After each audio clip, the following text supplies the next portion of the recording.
I wake up in a coffin they call a dorm room. 3 bodies, 1 thin mattress, 0 oxygen. My roommate's knee is in my spleen. The other roommate is weeping because she paid 40,000 American smackaroos to share a shoebox with strangers who snore in C minor. The walls sweat sour paint. The ceiling is a chessboard of mold. I breathe in spores and breathe out freshman despair. This is Goldey Beacom College, Wilmington.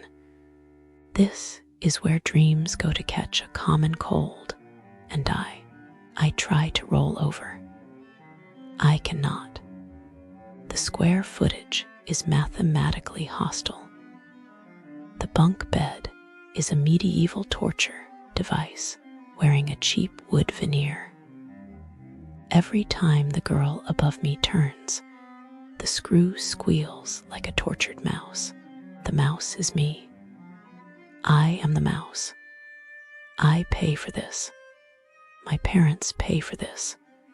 We pay so I can suffer tinnitus and claustrophobia simultaneously. They call it community living. I call it learning how to hate in close quarters.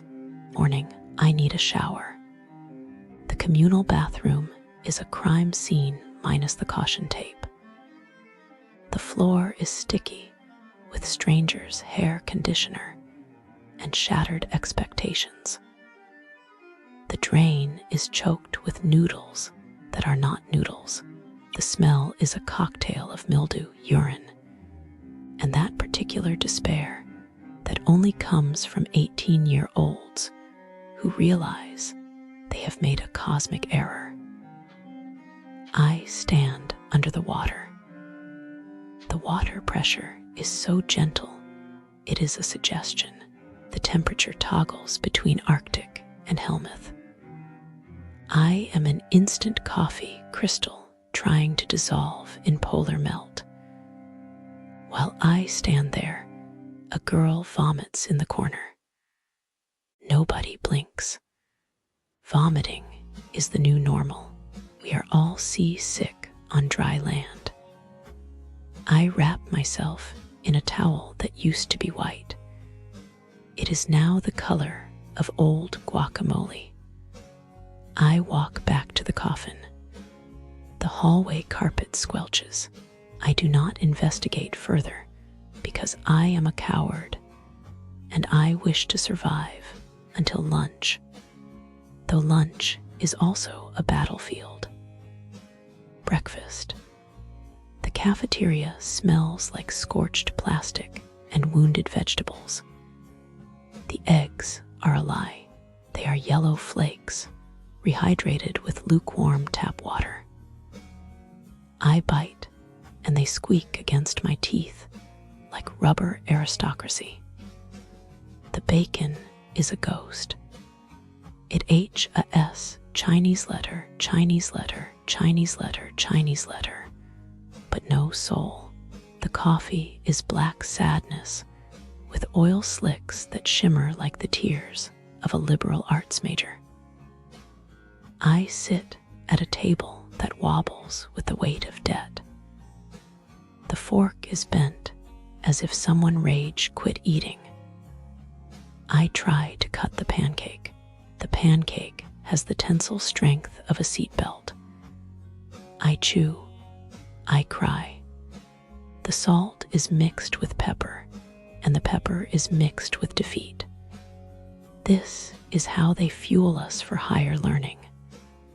I walk to class. The pavement outside looks like acne on the face of Mother Earth. Cracks breed weeds, and the weeds surrender. The parking lot is a game of bumper cars without the fun. Students circle like vultures, hunting the last space. I see a sophomore weeping in a Honda Civic because she will be late for accounting, and the school does nothing. They could hire one traffic guard. They could paint new lines. Instead, they host a webinar on mindfulness. Mindfulness does not create asphalt, Susan. Classroom. The desks are sized for toddler elbows. My knees develop new cartilage angles. The professor arrives 10 minutes late, wearing pleated khakis, and the expression of a man who has given up. He reads slides that were old when floppy disks were sexy. He does not look at us. We are dollar signs in sweatpants. I raise my hand to ask a question. He says that is beyond the scope of this course. Everything is beyond scope, including empathy. The whiteboard marker is dry. Knowledge is dry. My mouth is dry. I doodle a tiny coffin in my notebook. It looks like my dorm. Lunchtime. The business office emails me. Subject line, gentle reminder, you owe us the blood of your firstborn. The businesses near Goldey Beacom College in Wilmington paint a bleak picture. This is not an area where you will find thriving shops, welcoming restaurants, or reliable services. Instead, what you will find are neglected spaces, mismanaged establishments, and experiences that leave visitors frustrated and disappointed. Let us begin with the shopping experience. The Concord Mall is less of a mall and more of a ghost town. Walking through its empty halls feels like stepping into a post-apocalyptic film, where the only signs of life are a handful of discount stores clinging to survival. The food court is closed, the bathrooms are outdated, and the overall atmosphere is one of abandonment. Reviewers describe it as sad, depressing, and a shadow of what it once was. If you are looking for a place to shop, this is not it. Now let us talk about dining. Taverna Rustic Italian in Wilmington is a prime example of how not to run a restaurant. The food is inconsistent at best, with complaints ranging from oily, inedible dishes to burnt, flavorless pizzas. The service is another disaster. Customers report being ignored, overcharged for wine, and even witnessing discriminatory behavior from management. One reviewer described their father's day dinner as a complete waste of money, with food so bad they could not finish it. Another mentioned being charged for premium wine without warning, only to find out it tasted no different from the cheapest option. If you are craving Italian food, you would be better off making it at home. Then there are the bars and nightlife, which are just as disappointing. Coughlin's Wilmington has a reputation for mistreating its customers, especially during events like Pride Night. Stories of aggressive bouncers, false accusations of intoxication, and even physical altercations are common. One patron was forced to perform a sobriety test on the sidewalk just to enter, only to be kicked out later without explanation. Another was charged for drinks they never ordered, a recurring theme in reviews. The DJ plays the wrong music, the staff is unprofessional, and the overall experience is one of frustration. If you are looking for a fun night out, this is not the place. Trolley Tap House is no better. The service is slow, the staff is disorganized, and the management has been accused of creating an unsafe environment. One reviewer detailed an incident where a bar manager behaved aggressively toward guests, making families uncomfortable. Another mentioned being removed from the premises for no reason, with bouncers refusing to explain their actions. The food receives mixed reviews, but the inconsistency and poor treatment of customers make it a risky choice. Even smaller businesses in the area struggle. Curie in the DuPont building, a salon, failed to honor appointments for a wedding party, leaving clients stranded without so much as an apology. Morgan, S. of Delaware, is either non-existent or offers overpriced dresses with rude service. There is no winning here. For travelers considering a stay near Goldey Beacom College, the message is clear: temper your expectations. The businesses here are unreliable, poorly managed, and often leave visitors with a bad taste in their mouths. If you must visit, prepare for disappointment, or better yet, look elsewhere for dining, shopping, and entertainment. This is not an area that prioritizes customer satisfaction, and the reviews tell the same story over and over again: neglect, incompetence, and frustration. The only real mystery is how some of these places stay open. Perhaps it is out of sheer stubbornness, or maybe there is just no better alternative nearby. Either way, if you value your time and money, you will think twice before spending either here. I am looking into crimes near Goldey Beacom College, Wilmington,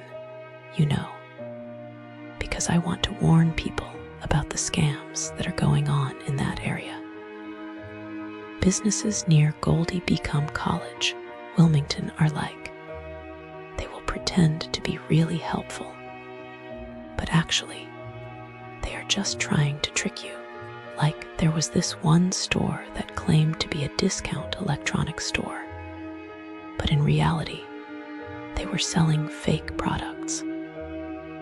I mean, can you believe that? They were preying on unsuspecting tourists, like taking advantage of their innocence. I predict that the victims probably felt so stupid after realizing they got scammed. And they probably even felt embarrassed, like they couldn't even trust themselves anymore. And what probably happened to the scammers? They just kept on doing their thing, taking advantage of more people. It's like they had no conscience at all. And then there was this other place that claimed to be a souvenir shop, but actually, they were selling overpriced junk. I mean, who does that? They were targeting tourists who just wanted to take a little something back home, but instead, they got ripped off. I predict that the victims probably felt so angry, like, how could someone do that to them? And what probably happened to the scammers? They just kept on smiling, taking advantage of more people's kindness. I also found out that some street vendors near Goldey Beacom College, Wilmington, were selling counterfeit products, like fake designer bags and stuff. I mean, come on, who does that? They were taking advantage of people's desire for luxury brands, but instead, they were giving them cheap imitations. I predict that the victims probably felt so disappointed, like they thought they got a good deal, but instead, they got ripped off. And what probably happened to the scammers? They just kept on preying on more people.